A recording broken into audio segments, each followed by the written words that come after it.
চাপা একটু হাত চালিয়ে কর, বেগুনটা তাড়াতাড়ি দে। তোর মেজ দেওয়া ডালের সঙ্গে বেগুন ভাজা না পেলে মুখে ভাতই তুলতে চায় না। আজ তুই এসেছিস দেরি করে, জানিস তো সকালে সবাই স্কুলে যাবে, অফিসে যাবে। ডালটাও তো এখনো সাদলাসনি। আরেকটা গ্যাস জ্বালা। আজ দীপা আবার বলেছে কুরকুরে আলু ভাজা চাই।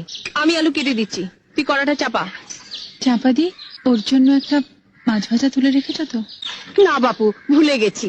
বড় বৌদিও আজ আমাকে মনে করিয়ে দেয়নি, সব আমি ঝুলে দিয়ে দিয়েছি। অত তাড়া দিলে কি সব মনে থাকে? আর কটা দিন অপেক্ষা করো, পুজো আসছে। মা দুর্গার কাছ থেকে 8টা হাত আমি ধার চেয়ে নেব।